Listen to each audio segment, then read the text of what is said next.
Hi, and welcome to this More Collective and Connecting Scotland session on getting started with your iPad.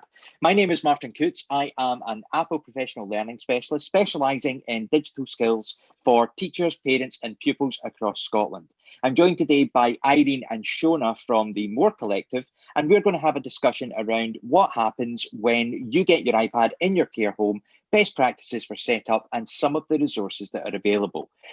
Ladies, thank you very much for joining me this morning on this session. Let's take a quick introduction. Irene, why don't you introduce yourself? My name's Irene McIntosh. With More Collective, we've been working in the field of digital inequality for the last decade, and we're dead excited to be working alongside Martin to hopefully help you guys in care homes make the most of the devices that are going out for use for residents. Excellent. And Shona? I'm Shona Munro, and again, I'm with More Collective. Been doing digital inclusion work now for over a decade. We, as Irene has just said, we are super excited to be working with you guys in the care sector to help you get the best out of your device. We've been working with the care industry quite a lot over the years. We've done nice little pieces of work within care homes and the care sector, and we really know how important it is right now for you guys to get yourselves connected with and the residents connected. So we really hope this is going to help. Excellent. And do you want to give us a bit of a history on Connecting Scotland and the purposes of what the whole project is and what we're trying to achieve with this? I know we've kind of briefly spoken about it, but there's obviously some things that are happening that are specific to what we're talking about in this video. So Connecting Scotland was set up initially as a COVID response piece of work to make sure that everybody was able to access the internet, and it's led by Scottish Government and supported by SAVO. And what we are doing is distributing devices to people and organisations that need them, so that people can access the internet, access health information and stay in touch with family and friends and all those important things. And the care home element is part of that wider piece of work. So there's thousands of devices going out now, and we've trained thousands of digital champions who are encouraging people, I guess, to get online for the first time or support them on that journey.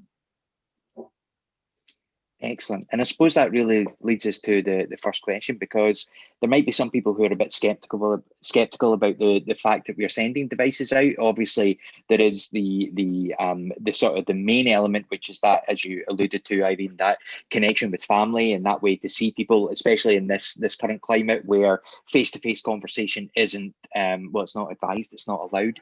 So I suppose the first question is, why do you guys think that it is important that people in care homes are connected? And what are some of the ways that going beyond the connecting families way that digital devices and technology can help residents in care homes?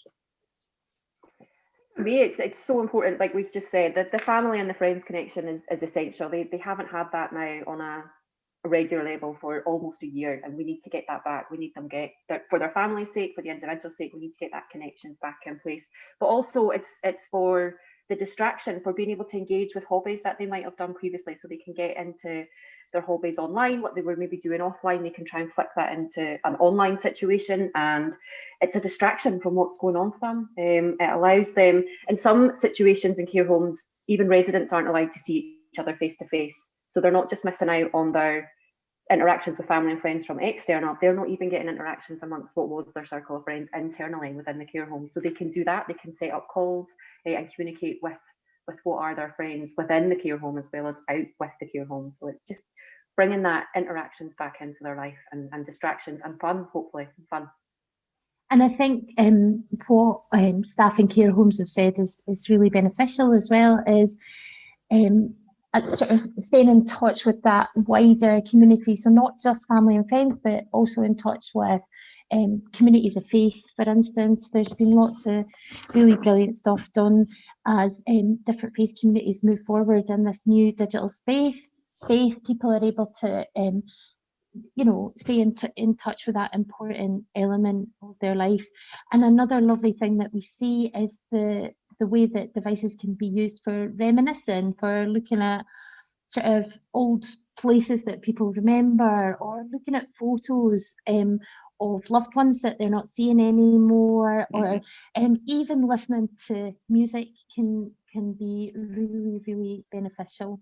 So it's all of these things that we're looking at. It's just so much more than just a device. So it's really exciting that these devices are going in, and that care homes can kind of make the most of that. But I guess, Martin, you're the sort of expert in terms of the devices that are going in particular. So where should folk start when the device arrives?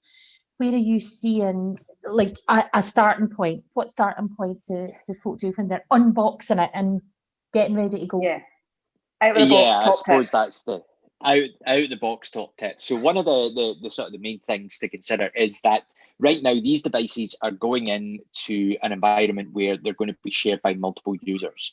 And when the devices are just out of the box and they don't have any kind of pre-configuration or anything that we might do in an education setting which allows for a shared setting, some of the things that people would have to consider is how are they going to manage the device in terms of passing it round people. So what we try to avoid at that point is putting anything that is personal. So we don't want any personal email addresses, no personal phone numbers, nothing that can be traced back to an individual or cause any of these issues. So the first thing that I would advise them to do is to think about creating a generic Apple ID. Now, you can create that as you set the device up. I've got a couple of screenshots here that I'm just going to quickly show. And as we are looking at this, and I'm just going to assign my other device as a co-host, and I'm just going to share my screen here, and I'm just going to show some of the things that you can do as you get set up. So there we go. And you can now see my iPad screen. In true Blue Peter fashion, I have one that I made earlier. So one of the things that we need to think about as we are working through this type of stuff is the fact that these devices are going to need to be set up in such a way that allows them to just be that little bit more secure. So as you go through the setup, all of the screens are going to be there in terms of what you need to pick, how you need to go through. But the one that I want to focus on is as you connect it to Wi-Fi. So this might be a little hotspot that you have within the care home. You might have one of these little Wi-Fi devices that you can move between rooms. Get that connected to the Wi-Fi network. And then once it gets activated, it's going to ask you about a passcode. Now, the thing to remember about creating a passcode on your device is if it's going to be passed from person to person to person and the device locks and that passcode isn't shared with everybody, it's going to create more work for the care home staff. Now, you might be advised to not put a passcode on, which is absolutely fine. And you can do all of these options here. So it really comes down to what happens within your care home, what is going to be easy to manage for you, especially if there's only one or two digital champions within your care home who have the confidence to actually use the device in a way that is not going to create confusion and panic and stress and all of these things that we're hopefully going to try and minimize and avoid as we're using the device. So this is really up to the individual care homes, but you have that option. Then, as I was mentioning, the Apple ID. This is the part where it's the account that you would use to download. You would download apps, you would download things. Again, you're not going to put in a credit card. If there's any paid apps or subscriptions to apps that you need to get, the best advice is to buy a gift card and to do it that way. And you can get these 10, 15, 30 pound gift cards that you can top up your account with. Now, when you tap that you don't have an Apple ID, it will take you through the setup. Now, Irene, you had mentioned when we were doing these kind of face-to-face webinar sessions, one of the bits that is a good idea, which we know that a lot of care homes already do, is that maybe got a folder or a file that has the security questions, it has the password, it has all of the details. So if something does happen, there is generally a folder. So would you still advise that it's a good idea for something like this to keep in the I one think place? so. I mean, the majority of care homes will have a sort of secure, locked filing cabinet, and we know from painful experience what it is. We can all get into if we don't have the security passwords and security information for the multiple accounts that we all hold digitally. So creating, I guess, an agreement with staff about when we're setting up accounts. So yes, for this Apple ID, but also when we go on later in the session to talk about other apps that might be useful, all of them require an account. So it's really helpful to have a written, accessible paper copy of sign-in information to agree the security questions within the organisation so that it doesn't disappear with a member of staff if that member of staff leaves, or so that it's not just in somebody's head and then that person's not at work that day, so nobody knows how to get into the device. And it's also quite a good idea to try and set a common way of password creation as well. That can really, really help. Yeah. So to agree within the organisation how you're going to set up passwords and what the formats would be, we would still recommend not just using one password all the way through, ideally. So still, because using the same, repeating the same password, even within an organisation, can make that organisation quite vulnerable. So still creating unique passwords, Yes. but keeping them in a safe, locked space that are accessible to more than one member of staff, and agreeing security question content so that that's also useful with two-factor authentication, because a lot of these things require that two-factor authentication. They do indeed. So that's a great point, is to have all of these considerations, especially because some of these online services actually require you to change your password every few months. So sometimes it's a good idea to have a password that has a multi-character type of setup. Sometimes it might be password hash 2021, password hash 2022, something like that is easy to change into. It's all again about that security and staying safe. Should anything, as you say, that vulnerability is a big part of it as well. So setting up the device, it really comes down to the conversation that you have within your care home. The other thing to think about is, if you have one iPad, two iPads, three iPads, and you've maybe got a care home of 36 members, 36 residents, keep one iPad for one group, the other iPad for the other group, the third iPad for the third group, so on and so forth. That way, it's always just the same device that is going around the same group of individuals. And it means that there's a little bit of a trail in terms of, if something does accidentally go wrong, that Senga had it before someone else did. And it just means that there's obviously something happened between there and there, which might mean that Senga needs someone to sit with her as she's using it, because she's getting a bit panicky and a bit nervous about it. So there's all of these aspects to think about as well. And just one last point I'll mention about, just in terms of device setup, storage, charging, all of that type of stuff, is where are you going to store them, charge them, and use them? One of the things that I quite like to advise people to do is think about having a kind of a caddy, a carrying kind of option. And believe it or not, ladies, one of the best ways to do it is using a dish tray that you would have at the side of the sink, because the slots are big enough to put an iPad in. You can then get some zip ties. You can put a multi-charger point and just tie that on to the side of it. And it means you're only ever having to find one plug. You're not having to scramble about and plug iPad 1 over there and iPad 2 over there and iPad 3 over there. It means you've got a quick storage and transportation option. So I suppose the key takeaways for out of the box is, consider the email address that you're going to use for the Apple ID. Don't use a personal Apple ID. Have a generic one set up for the care home. Agree the security questions, the storage, the format, so that everybody has access to that. Think about the devices and how they're going to be shared amongst your care home residents. Split it between. It's a really good idea. We in school, we had a set of iPads that was for class 1, another set that was for class it doesn't mean that you have to be strict and use it that way, but it just makes it easier for timetable scheduling, that sort of thing.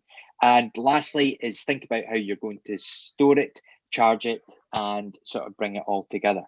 So that's really my kind of top tips for out of the box. But the question, and I'll stop sharing my screen now so we can kind of go back to just the three faces. So the question that I was wanting to ask you both, and Shona, maybe you can pick this one up, is what do you think the devices will be used for? What are maybe some of the apps that would tie into those use cases that you were both talking about earlier?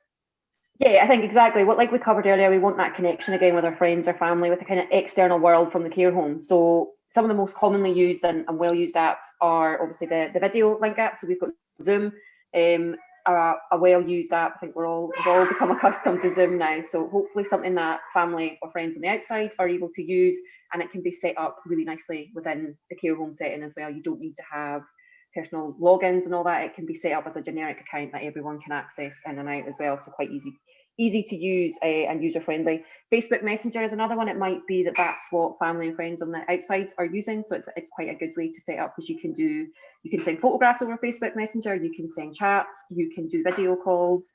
This one would be set up with a generic care home Facebook page. Probably it wouldn't be individual accounts obviously on the Facebook Messenger, but it can be set up that way and can be used that way so that it can be shared around.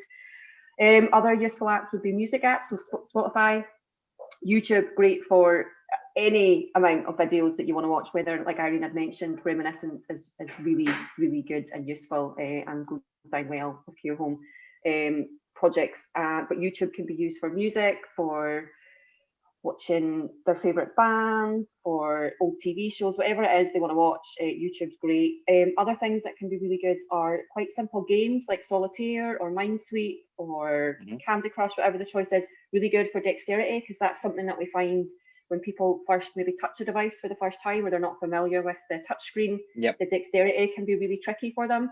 So playing something like Solitaire, it's a really comfortable environment. They don't feel unsure about it. They're not sort of on the internet as such, and they can just get used to how the iPad actually works and what feels like a really safe place for them. So that's a really good top tip, is this sort of playing the games, the Solitaire, the Minesweep. BBC is a great one. Irene, do you want to go through some of the BBC stuff that we would recommend as well? BBC, I mean, we've found historically that BBC is a lovely safe space for people to explore and learn to use the internet.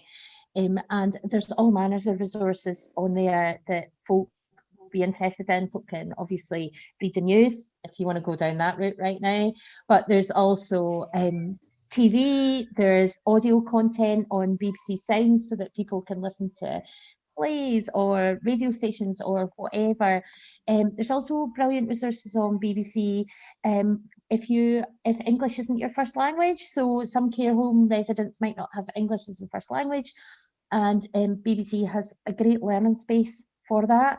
But also I'd tie back into YouTube for that as well. So if you've got care home residents that don't have English as a first language and they want to listen to content in their own language, which can be incredibly reassuring, then again, YouTube is a brilliant space for that. So that video content is really great, but BBC in particular is a lovely safe space with good accessibility features on the website. It's easy to navigate and it's really, really popular. So yeah, I would always suggest BBC. See, when we're talking about all these apps, Martin, is there anything in particular people need to think about in terms of using Zoom on a shared device, or using Facebook Messenger or Spotify, or any of these things we've kind of flagged up? Any sort of top tips you have in terms of thinking about that collective space on an iPad? Yeah, I think, I kind of alluded to the fact that these are going to be shared access. So, I think one of the things to actually think about is the fact that, say this was an iPad that was shared between the three of us, and I had been sent an image by my family that had been saved into the Photos app. You two could then access it. You two can see it and view it. So there's things like that to consider. So you might want to think about some cloud storage options. So things like OneDrive, Dropbox, Google Drive, some space that they can be saved in. So it's not taking up all of the storage on the device. You know, these devices might be 32 gigs, 128 gigs, amount of images or videos that are sent. That can sometimes cause, you know, that can cause it to get clogged up a little bit. Even just sort of periodically checking the iPad, and when I say periodically, maybe end of week or every couple of days, is going onto the iPad and maybe clearing the browser cache. You know, when you go into settings, you can clear the history, so you can clear any passwords. You know, we will, you know, in the way that we all have varying skill sets and various confidence levels, even as care home staff, residents will be the same.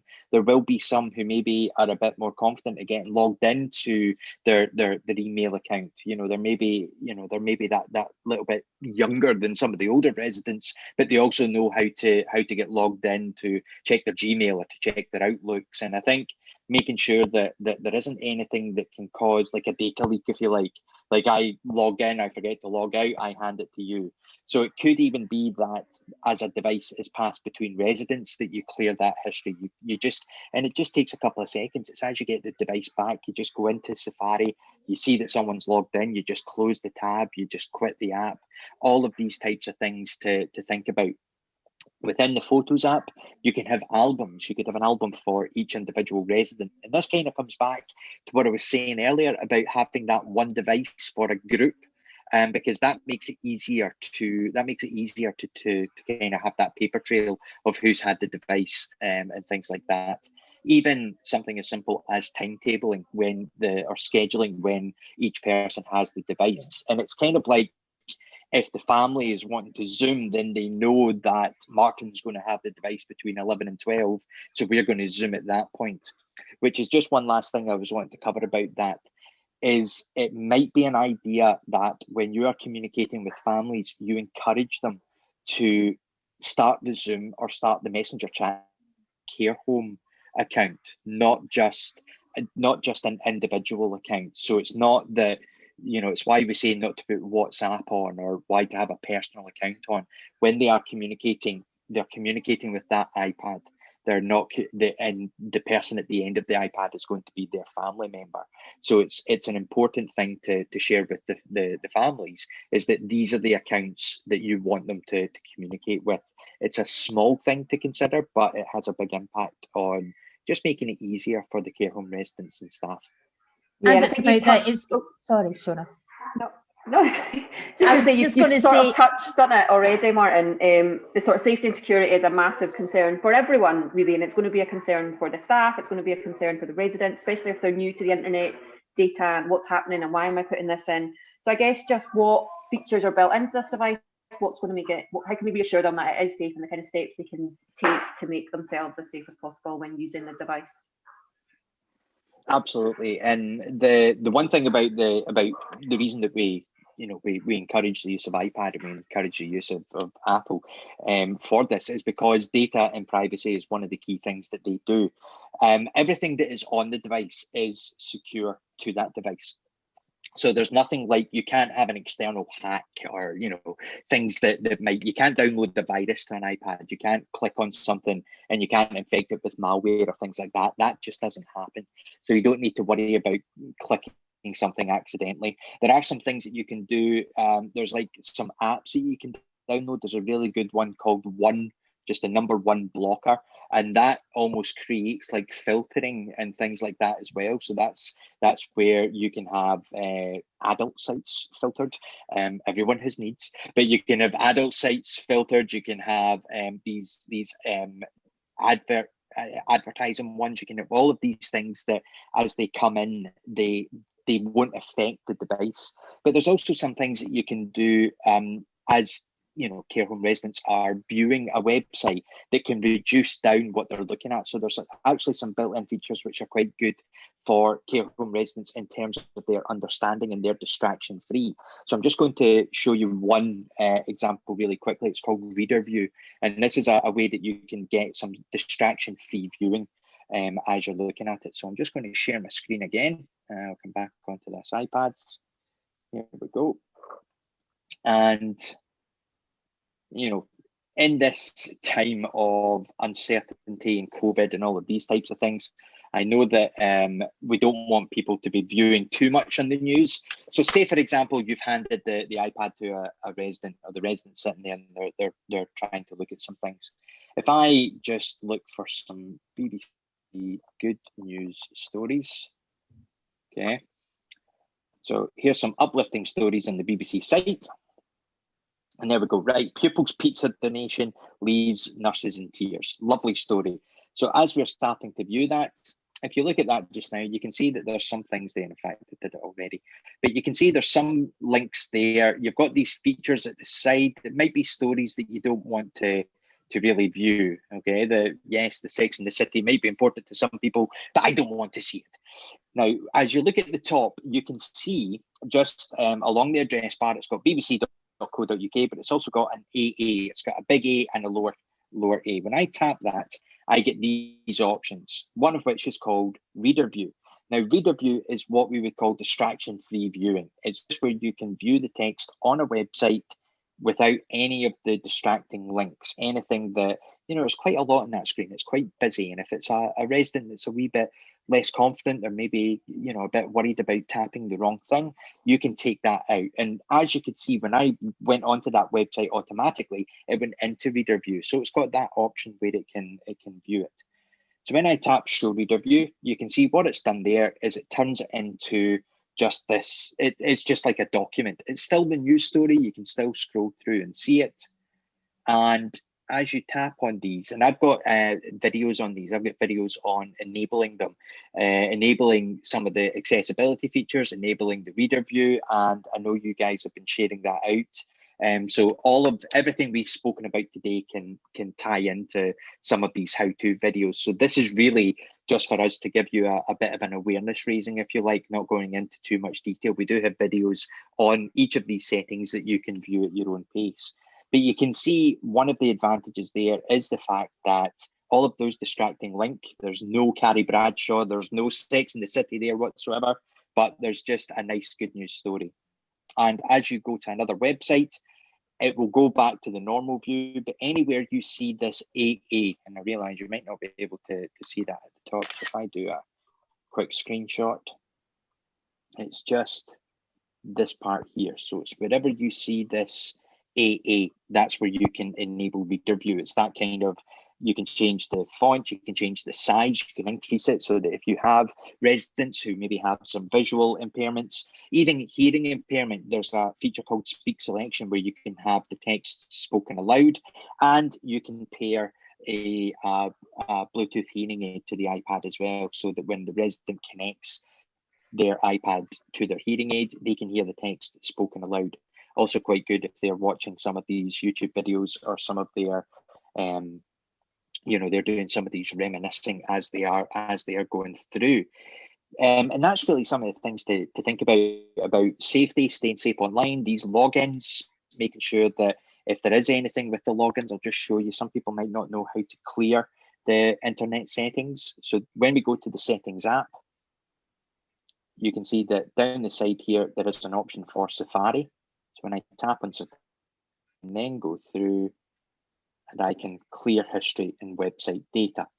And that will just clear any login, which means when I go to Safari again, it hasn't remembered the website I was on. It just goes back to the start. It does mean if I go to bbc.co.uk, I tap on Why Percy Pigs Had a Headache, it still remembers. Even though you cleared the cache, it still retains that Reader View. So you don't need to worry about clearing any of those settings. You're just clearing some of the data like logins or passwords or anything that has been viewed, the viewing history, if you like. So that's really sort of some of the best ways. I'll just quickly, I mentioned one of these apps. There are a few of them that are quite good. I just wanted to speak about this because some people weren't sure about that reminds me, WandaVision on Disney Plus has started. But one of the things that we can look at is that I'm a Marvel geek as well. But one of the things we can look at is how you redeem a gift card. So whenever you're on any of these pages, so say I tap on the apps tab, when I go down to the bottom, there is an option to redeem. So you can see when you tap redeem there, that is how you can redeem the amount for your gift card. So you can redeem them in 10, 20, 30 pounds values. But that's the best way. Another way to sort of stay safe and secure is don't put any credit card payment information on the device or on the account. Use gift cards. You can get them at Sainsbury's, Tesco, you can get them anywhere at all. And it's really a good way that some of these apps might have in-app purchases that take away the adverts. They might even have like a little 99p a month subscription. You know, like I think the Times app, or the Telegraph app has a 99p a month subscription that lets you read all of the stories. That's another good one to think about. And the last one, just for staying safe, is if you download an app like OneBlocker. OneBlocker is a free app that just allows you to block. It just automatically blocks all of these apps and websites that might have tracking, or they might have these types of things. So OneBlocker is good for that. It's just a way to kind of stay safe. So guys, is there anything? I think we've kind of covered accessibility, some of these features. Is there anything else you want to cover for care home staff and residents before we have we covered everything you think we need to at this point? We've got some websites they might want to look at if they want to boost their own skills sort of in their own time. I'm not sure if I can share my screen. Am I able to do that? No, if you can indeed. Just we talk about it in the training just for their own peace of mind or boosting their own skills. There's some great websites out there that they can have a look at themselves, whether it's for boosting their skills using the care home, or they might have family and friends at home that they want to help as well. So there's some great sites that they can have a look at. So I can just show you some examples. Hopefully you can see my screen there, Martin. So we've got Future Learn. It's a really great online learning platform. There's a huge amount of courses, subjects. It's not just about their digital skills. They can just do online learning there and access a huge range of free courses. There is one that we recommend if they're looking to boost sort of digital security skills, and it's called Introduction to Cybersecurity. And it just gives them a really good grounding on some of the basics of how to stay safe online. These are really nice introductory courses. They're really interactive, nice little videos, and you can do them at your own pace. But so that's an example of kind of boosting digital skills, but they might just be interested in online learning, and there's a whole host of topics, courses, subjects that they can access there for free. So quite a good one there if they're interested in learning. There's also the Think You Know website, maybe not so appropriate for care homes because this is the official CEOP website, but it is a good resource for any sort of parent or carer. And again, it's age appropriate stuff, and it just gives them a sort of holistic advice about how to keep yourself and others safe online. Other ones we've got are Learn My Way. Again, this is a website and learning resource set up specifically for people who are new to the internet, and it's got a range of little mini courses that they could go and expand their skill set on themselves. So you can see there, we've got email, sort of the basics of email, but we've got this online security course that they can take themselves through and do again in their own time as they feel ready to move on to the next step, and it takes them into the world of online security and sort of top tips on how to keep themselves and others safe online. Just if they're feeling a little bit unsure, it gives them an opportunity to boost their own skills. There is also, of course, the Connecting Scotland microsite, and they've got a whole section now on digital champions and what works best, what we've learned, what we've done. Great little videos on there from people who've supported new learners before and how that's gone well and how it's made a difference, and just some great top tips. Is there anything I'm missing there, Irene, that's good to highlight? I think it's good to highlight in terms of the Connecting Scotland website that Martin's videos that he mentioned earlier will be hosted there. So there's all of this additional information and a wide range of resources. We're updating that all the time as we go through the project to make sure that there's useful links for you there. But it's just a whole range of stuff that will hopefully allow people to kind of make the very best of the devices as they go into the wild, as it were.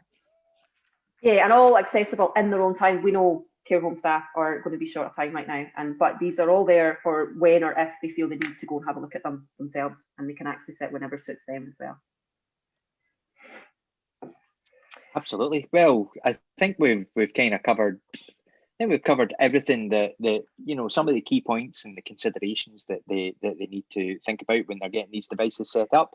Irene, Shona, I want to thank you for taking the time to sit with me and going through this. I think we've covered some great points.